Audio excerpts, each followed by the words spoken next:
A reminder about the bathroom pass, if you need to use it, that's not a big deal. You sure can. Just make sure you put your name and the time when you leave.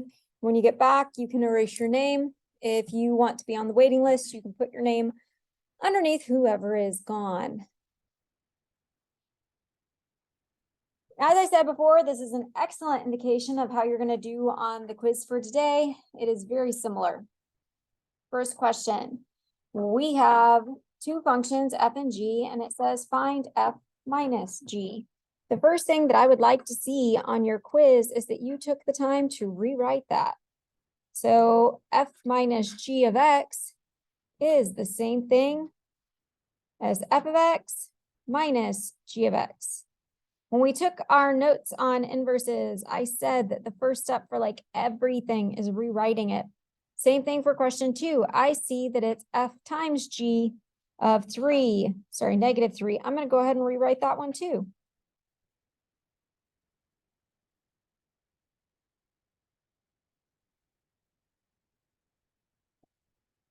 So as I go to plug these in, I'm going to make sure that I use parentheses. So for my f of x function,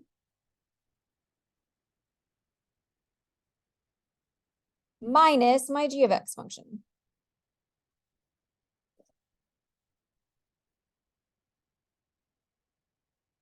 Subtracting means that everything in the second set of parentheses, it is going to have the opposite sign.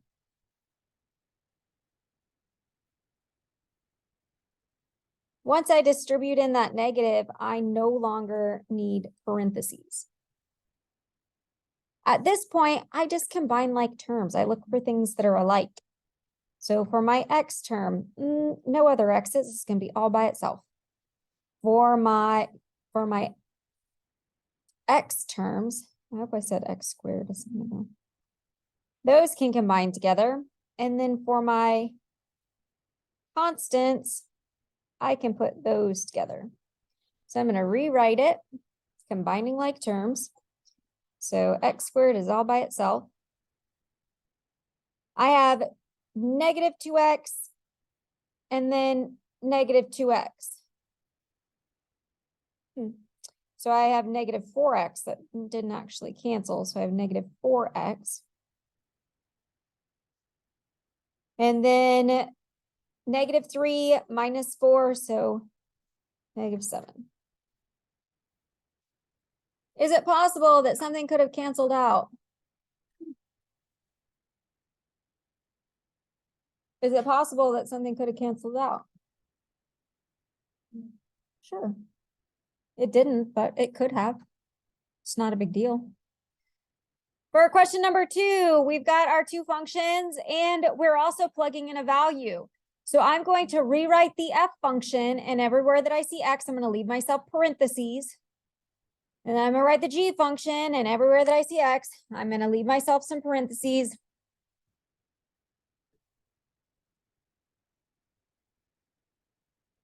I don't know. It should be plus 3, right?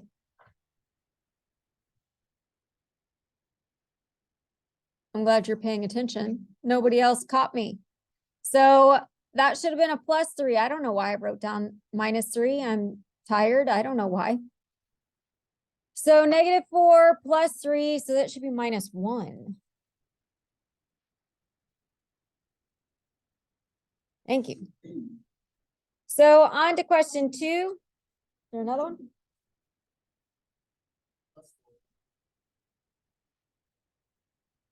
Jeez.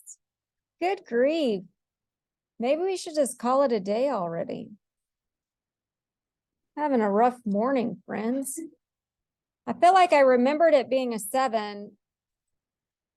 It's a plus 7. That's why. Together, we can do amazing things. Like solve the very first question. Anything else before we move on? Did we all get the same thing? Okay. Teachers make mistakes too. All right, question number 2. We're going to rewrite the f function, and we're going to leave ourselves some parentheses to plug in negative 3.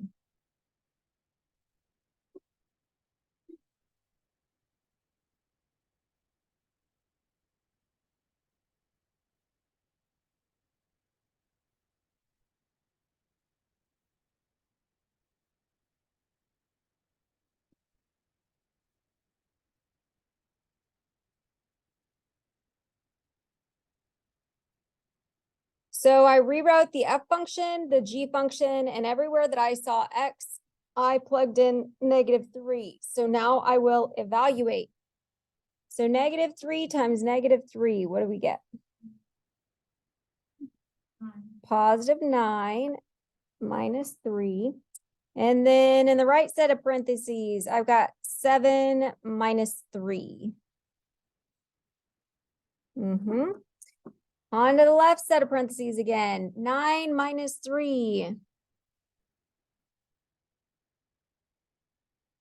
So now I'm down to 6 times 4.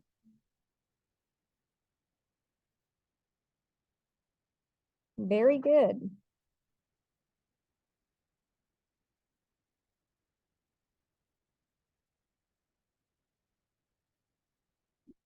Any questions over number 2?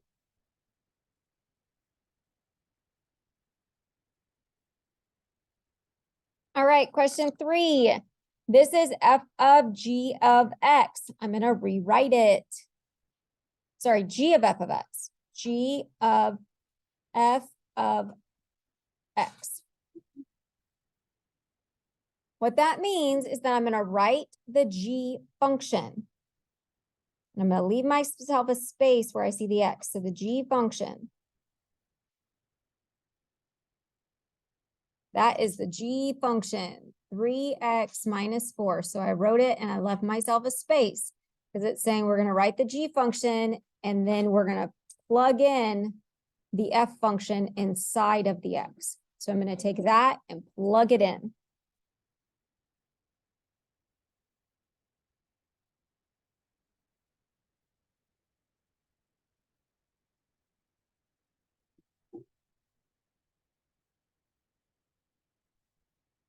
To simplify this, I can distribute in the 3. Let's see if I do better distributing this time. So we get 3 times x squared, 3x squared, 3 times -1, -3, and then -4. I can combine like terms. I have 3x squared, and then -3 minus 4 means I'm getting more negative. I get -7.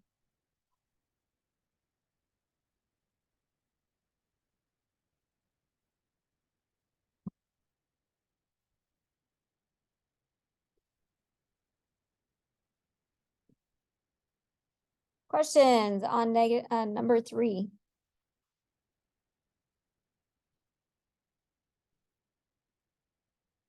Question number 4. It says write the equation for the inverse. So we have an equation, but first thing that I want to do, because I noticed that there's no y, is I want to rewrite it and I want to use y instead of x. Sorry, y instead of f of x. When I write an inverse is just switching x and y. So I'm going to take the x and I'm going to take the y and I'm just going to switch their place.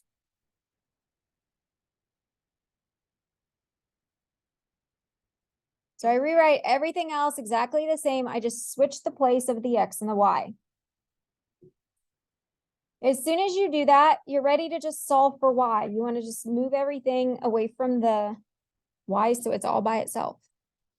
So the first thing that I'm going to do, I'm subtracting 9. So I'm going to come over here and I'm going to add 9. X and 9 are not like terms, so they have to stay separate. I almost have y all by itself, but there's a 3.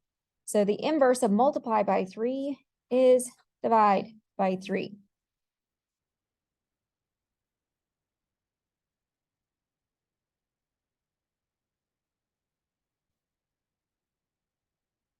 Did I switch x and y?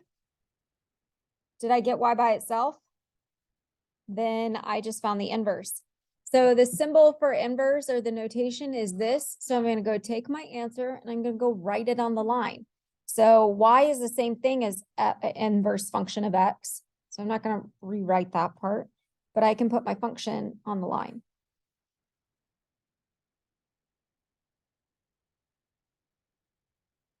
Nine can definitely divide by 3, but I'm not going to because that would be illegal math. Don't do it. That is my answer.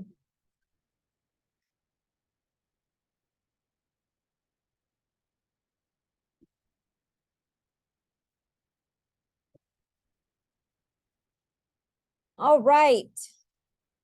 We are almost ready to flip over the back. I don't actually have a brain break for you, but I want to make one. And so I had an idea that we could have an animal show and tell. So get your little phone out. And if you have the most adorable animal, or maybe you have a creepy one or a gross one, if you have an animal, you can get on Canvas or you can go to just email and send me a picture. I'll give you guys a few minutes. Look through your phone pictures. Go find a picture of your animal and send it to me. And if you've got some crazy email like sexy hot legs 22, I'm not going to know it's you unless you put your name.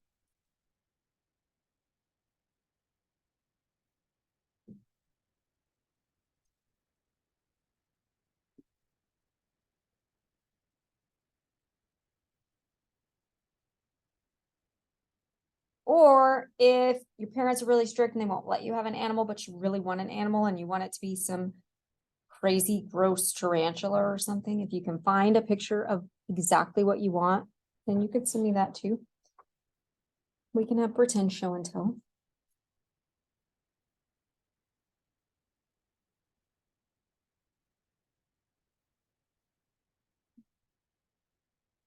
Victor, you don't have any animals, but you don't like it?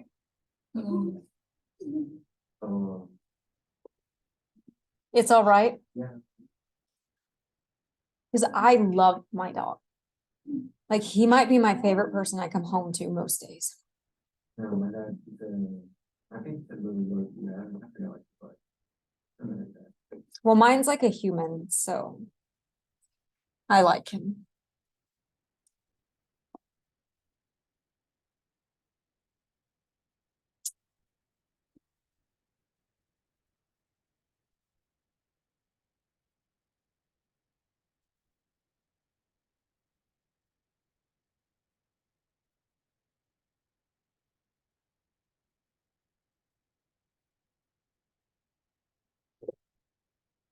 I'm gonna give you guys 2 more minutes to get me the cutest little animal picture you ever did see.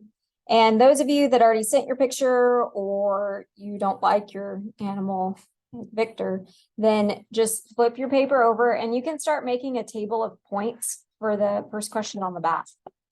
And you don't have to use all the blanks, but you can start you can get started on filling in the points. I'm going to do the same.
Oh my goodness, I'm seeing y'all's pictures.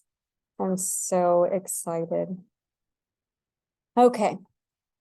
So we got to regroup. We're on to the back. First thing I did was went and found some points on that graph. I didn't fill up the whole table. That's fine. No big deal. So I put some points from the given graph. The next thing that I'm gonna do, the definition of inverse means you switch the X and the Y. So I'm gonna go through and I'm gonna switch the X and the Y.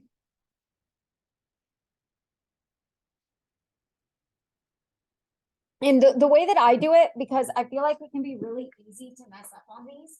What I do once I've got my first table filled out, because like, never been diagnosed, I swear I jumble things up in my mind. So I take this first column and I just only look at this one and I copy it right here. And then I kind of cover this one up and then copy this one here. Because it's too much for me to switch it and then take it over and put it over there. I make mistakes every time. Every time I make mistakes. So I just copy that first column over because they're right next to each other.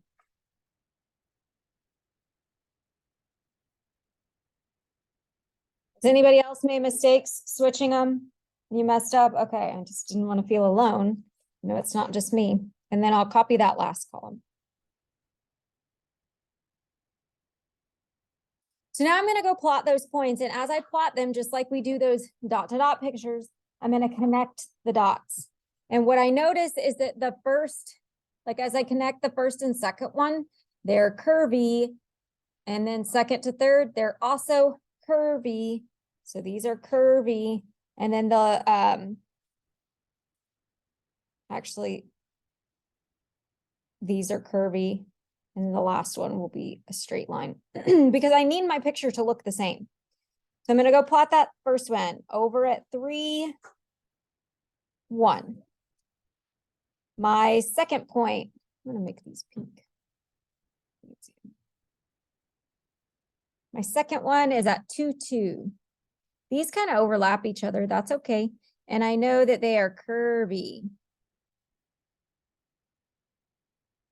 And then 3, 3.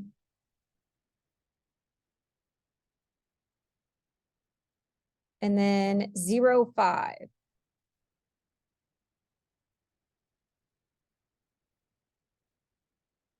So that's kind of what it looks like. Is that what y'all got?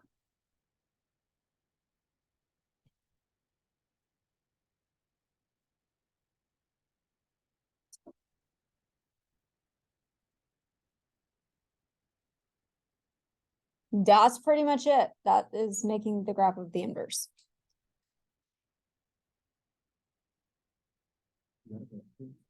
Do what?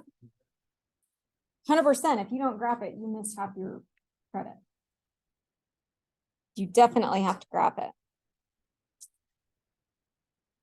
Question number 6, identify the transformations. So there are 3 places that transformations go.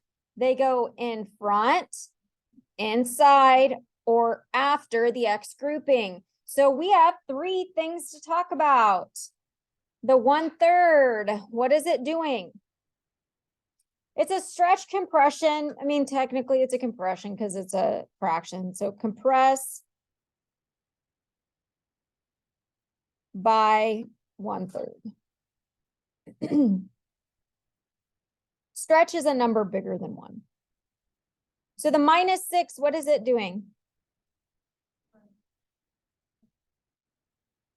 Right 6. So remember that with the X,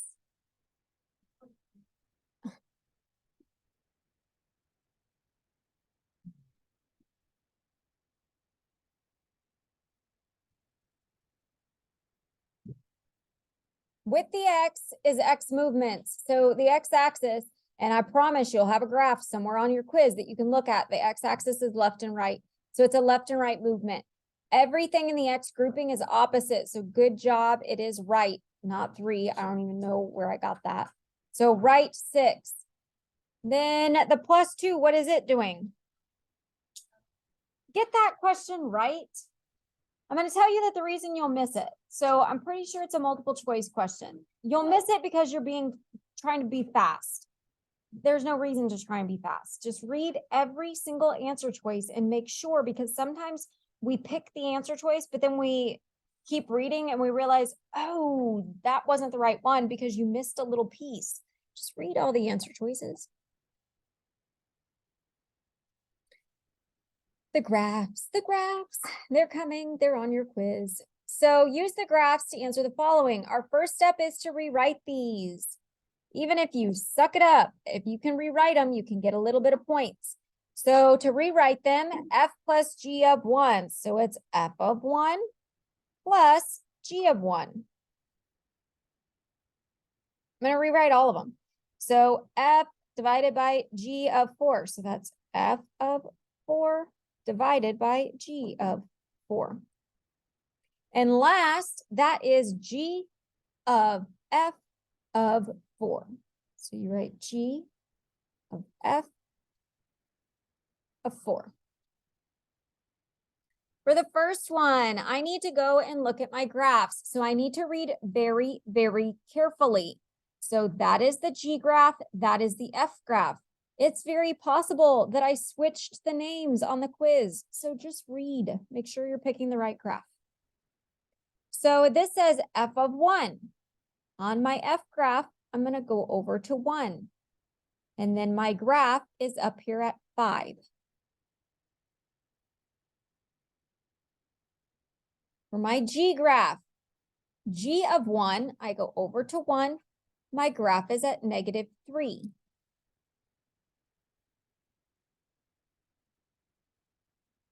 So I get 5 minus 3. What is that?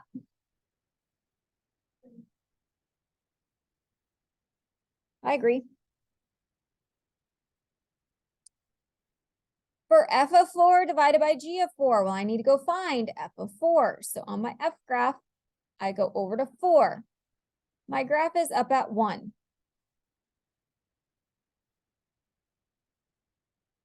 For g of 4, I go over to 4. My graph is down here at -2. So my answer is just -1/2. Or 1 divided by -2, I don't care. Either one, I don't care. They're the same thing.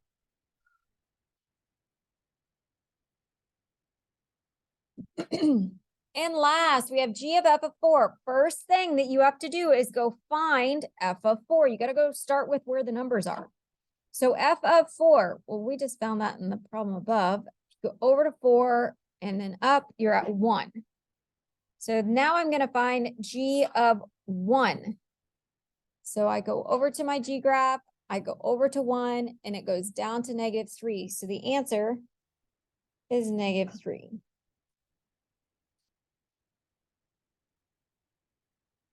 Please rewrite those questions. Don't get them wrong. On your quiz, I give you a graph and you write me the equation. First thing that you're going to look for, because this is at the beginning of the equation. So remember that equation. Well, what kind of function is this to begin with? Cubic. So I'm going to have something to the third power. That function looks like f of x, and then you have a x minus h plus k. That's that formula. So the first thing that we're going to look for is anything that would be in that A spot. So the A spot would be where we would put a reflection or a stretch. So a reflection would be if you're pointing up or if you're pointing down. So for this graph, I'm pointing up on the right side. Up is positive, so there's no reflection. Double check on your quiz because it's possible I gave you a -1. Okay, if it's negative, you just go put a negative and you jot down that it reflected. This one's not, it's positive. Also, you check for a stretch. A stretch is when you go from that center point, I go over 1, up 1. Does that say that I have a stretch? No, over 1, up 1, that's regular. Okay, to write the other things, I need to identify that center point. That center point for this one is -2, -2. So when I go to write my equation, there is nothing in front of the x. So as I enter in my point, everything that goes into the parentheses will be opposite. And remember, they go in that order. So when you fill it into your equation, you have a space inside and a space after. They go in that order. So the first thing goes in the X. The second thing goes in the Y, in that order. So I'm going to have +2 and then -2. Again, double check your graph on your quiz. Is it pointed up or pointed down? It could be a negative graph. We're almost done. I have two number 8s. Okay. That means I copied it twice. I don't know why. Let me fix it.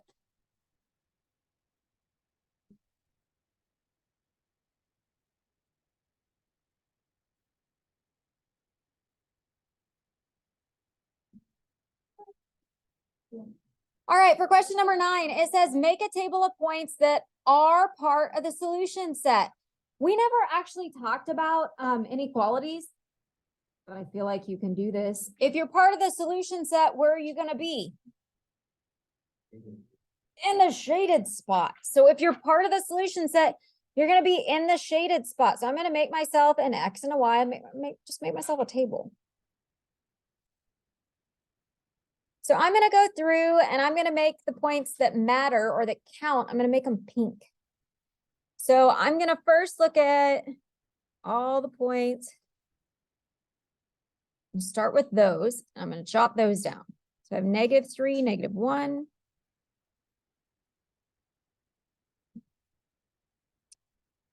1, 0.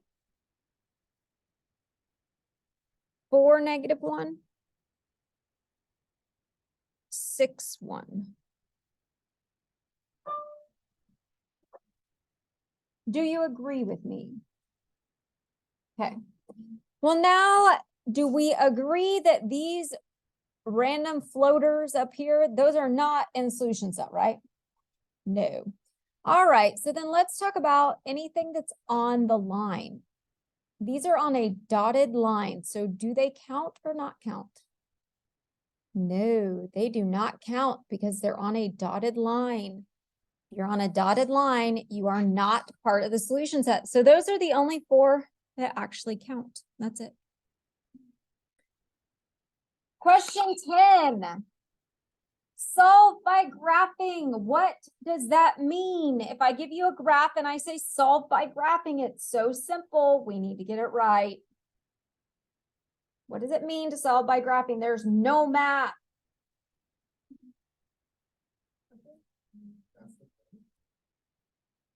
The points are already graphed.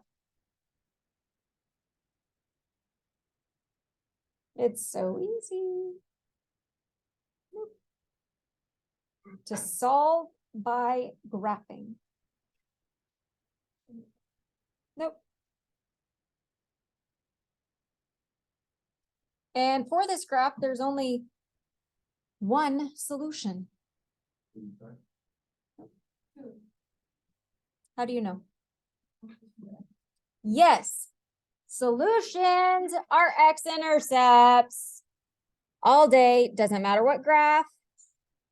Solve means find x equals. The solution to this graph is where do you cross the x-axis?